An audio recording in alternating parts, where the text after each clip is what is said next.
আমাদের তো এটা বাস্তবতাকে মেনে নেওয়াই ভালো যে আসলে তো ওই সরকারের শুরু থেকে আজকে পর্যন্ত টানাপোড়েন তো আছে ভারতের সাথে টানাপোড়েন ছিল, এটা মেনে নিয়েই আমরা সবসময় বলে আসছি যে আমরা একটা গুড ওয়ার্কিং রিলেশন চাই। তো আমরা চাইলে সেটা যে হবেই এমন তো কোনো কথা নেই। তো এখন সম্পর্ক দুই পক্ষ থেকেই তো সেটাকে এগোনোর চেষ্টা করতে হবে। আমার মনে হয় আমরা দুই পক্ষ মিলিয়ে হয়তো অতটা এগোতে পারিনি, যে কারণে টানাপোড়েনটা রয়েই গেছে। ইদানিং কিছু কিছু বিষয়ে আমাদেরও আপত্তি আছে, তাদেরও নিজস্ব অবস্থান আছে।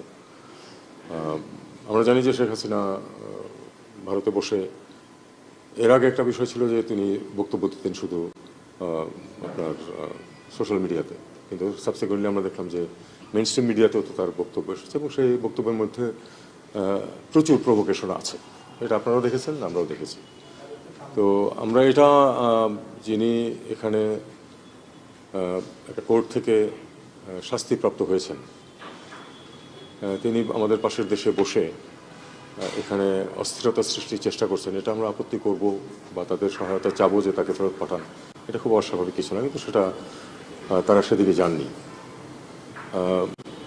সর্বশেষ যে বক্তব্য তাদের এসেছে তাতে কিছু নসিহত করা হয়েছে আমাদেরকে। এই নসিহত আমি মনে করি না যে এটা কোনো প্রয়োজন আছে আমাদেরকে এভাবে করার।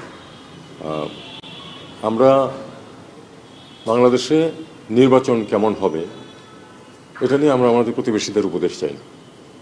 আমরা এই সরকার ডে ওয়ান থেকে স্পষ্টভাবে বলে আসছে যে আমরা একটা অত্যন্ত উচ্চমানের মানুষ যেন গিয়ে ভোট দিতে পারে সেই পরিবেশ সৃষ্টি করতে চাই, যে পরিবেশ গত 15 বছর ছিল না। এখন ভারত আমাদেরকে এটা নিয়ে উপদেশ দিচ্ছে, এটা আমি সম্পূর্ণ অগ্রহণযোগ্য মনে করি এই কারণে যে তারা জানে যে এর গত আগে 15 বছর ধরে যে সরকার ছিল, যে সরকারের সাথে তাদের অত্যন্ত মধুর সম্পর্ক ছিল,